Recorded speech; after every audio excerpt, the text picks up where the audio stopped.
Chris, thanks. Well, developing news now from our Capitol Bureau. Thanks for watching tonight. I'm Matt Sheehan. And I'm Kimberly Eaton. Eugene has the night off. It's an update in the House investigation into comments attempts to bribe Speaker Michael Madigan. In a letter submitted late today, the Speaker declined an invitation to testify before the House Special Investigative Committee. Governor Pritzker has called on Madigan to answer question about ComEd's confession. In his letter, Madigan denied any wrongdoing and said if anyone in ComEd ever tried to bribe or influence him, they would have, quote, failed miserably. The committee has the power to issue a subpoena and force Madigan to testify. But that would require at least one Democrat to vote in favor of it. ComEd executives have agreed to testify under oath before the committee next Tuesday in Springfield. And Peoria County is now under a COVID-19 warning. The Illinois Department of Health announcing today 17 counties in Illinois are considered to be at a warning level for the virus. IDPH says college parties, college sports, large gatherings, weddings, and nursing homes are all common factors for the surge in cases. A county is considered to be in the warning level when at least two metrics are triggered. Those include weekly positivity, new cases per 100,000 people, hospital availability, and emergency visits. And here's a look at our COVID-19 numbers reported in our area today. Tri-County health officials reporting 83 new cases across the 3 counties. No deaths related to the virus being reported in the last 24 hours. Out of the 5,500 people infected, over 81% have beaten the virus.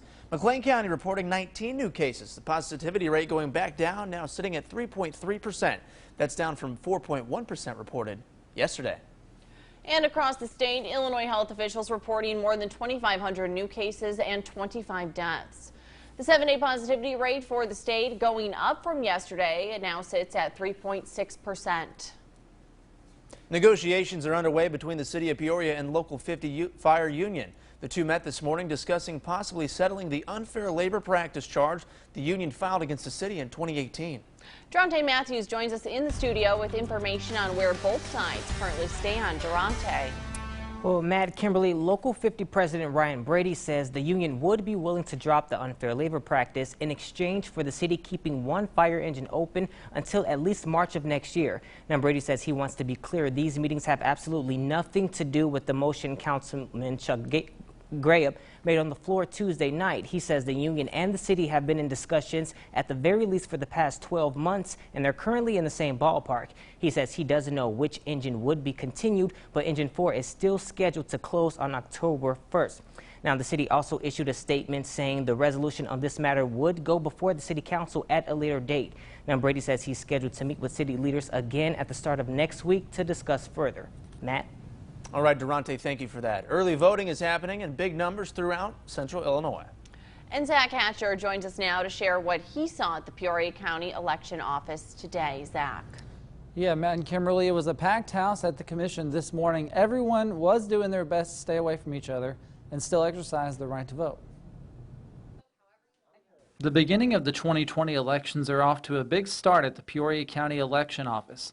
With more than 4 times the amount of early voters compared to 2016, Executive Director Tom Bride says the attention around the election appears to have fired up some voters. I think it's just a lot of buildup. There's been just a tremendous amount of news. I think there's enthusiasm, and people have been impatient and waiting for it.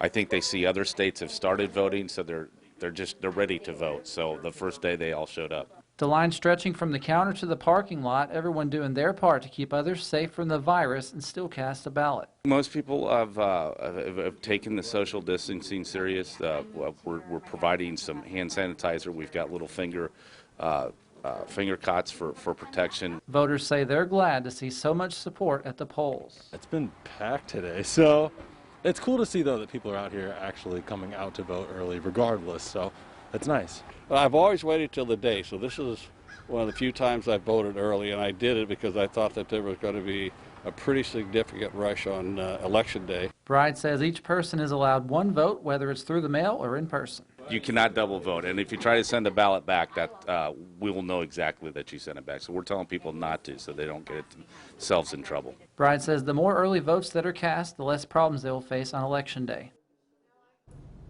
Now, you can find more information on that about the different election commissions across the area on our website, ciproud.com. Kimberly. Zach, thank you. Peoria police are working to find out how a woman fell to her death at Sterling Towers yesterday. It happened just before 11 a.m. Investigators say 34-year-old Pamela Krasner fell from a 9th floor window. Paramedics found Krasner on the ground near the north side of the building. An autopsy by the Peoria County coroner shows she died instantly. In the Twin Cities, Cadillac Jacks and the city of Bloomington are settling their dispute over the bar's violations of the city's COVID-19 safety regulations. According to the Bloomington mayor, the bar pays the city a $1,500 fine to retain its liquor license. Now, a week ago, the bar was cited by Bloomington police for violating mask ordinances, resulting in the bar's owner having to face the city's liquor commission in order to continue legally serving alcohol. This settlement allows Cadillac Jacks to continue operations as normal. The mayor of Bloomington tells WMBD, quote, "We all have to do better in complying with COVID rules." Cadillac Jacks declined to comment. A Peoria family says they were told to take down a memorial for the son who was killed in May. Janie Bowman is live in Peoria with why the family says they shouldn't be forced by the city to take it down. Janie. Hey, Kimberly, Matt, this is the memorial that family, friends, and community members have put up to remember Percy King. This week, they say the city tried to take it down, but his family and 1st District Councilwoman Denise Moore say they don't want that to happen again. His mother, Stacy Johnson King, says on Sunday, Peoria police called to tell her the memorial would be taken down Monday morning. She says it was a hurtful experience. Her son was killed just a few months ago, back in May. King says she doesn't know why her son's memorial was targeted and has been ensured it won't happen again.